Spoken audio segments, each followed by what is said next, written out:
past year, I've really learned how important it is to guard our hearts and our minds.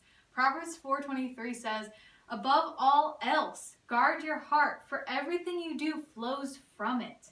The reason behind why we need to guard our hearts and minds is because whatever we put in them will affect our lives. It will affect our thoughts, our words, our actions, and ultimately shape who we are as people.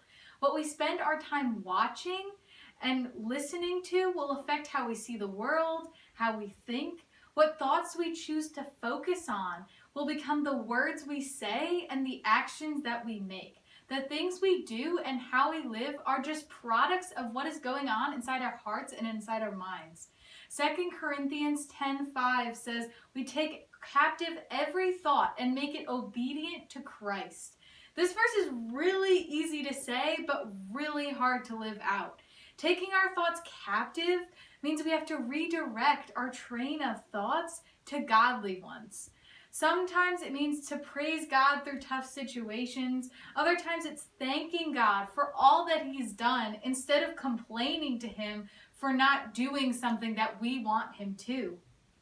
We need to stop treating God like a vending machine and just pray and think, oh, He'll just get me whatever I just asked for. It's not like that. He's the God of the universe. He created everything. We can't boss Him around or tell Him what to do. For me, it's so much easier to give into my thoughts instead of changing them. I've been really convicted that I need to be more aware of what I'm thinking about and whether it's pleasing to God or not. And when it's not, then I need to make it obedient to Christ. What we think about is the beginning of a chain reaction. Our thoughts become our words become our actions, and our actions become our habits. When we're guarding our thoughts, then we're also guarding our minds and our hearts. What we say comes from our hearts. So whatever is in our hearts is going to come out. That's why we need to know what is in our hearts, because it will affect the way we speak and ultimately impact others. Psalms 141:3 says, "Set a guard over my mouth, Lord. Keep watch over the door of my lips."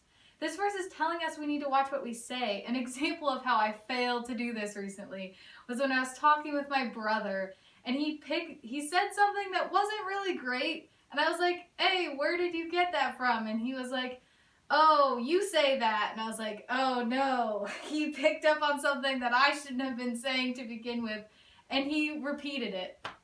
It also made me realize that I need to be careful with the things I say and how that's affecting other people. They're going to repeat what I say. I'm going to start praying this verse over myself, that I would keep a guard over my mouth and a watch over the door of my lips. James says, "Out of the same mouth comes blessings and curses. My brothers, this should not be." We may need to make sure that we're saying things that are encouraging people and building people up. We're not supposed to let them fall and be torn down by the things that we are saying. We want to speak life into others and not tear them down. The next part of guarding our hearts and minds is watching what we put into our eyes and our ears. Job 31:1 says, "I made a covenant with my eyes." A covenant is an agreement. And in this verse, Job is agreeing not to sin by what he looks at. The eyes are an entrance into our hearts. What we look at is what we're starting to think about. So if we're watching things that are ungodly, that will negatively impact our hearts. Thus, having purity in what we watch and what we read and what we see on our screens, and it will affect how we're looking at things and how we're seeing other people. What we set before our eyes affects our hearts and our minds. What we put into our brains comes out of our mouths and impacts other people. Proverbs 18:15 said, "The heart of the discerning acquires knowledge, for the ears of the wise seek it out." What we listen to is part of what we're putting into our hearts. This verse is telling us that wise and discerning people seek out the knowledge of God. Listening to godly people and godly advice is so much better than listening to the advice of those who are far from God. Would you go to your friend who's failing the class to ask for help? Or would you go to your teacher to ask for help? This verse is encouraging us to be discerning of what and who we are listening to. The whole point of all of this is that we need to be aware of what we're seeing and hearing, because that affects what's in our hearts. Whatever's in our hearts and our minds will affect what we do and what we say.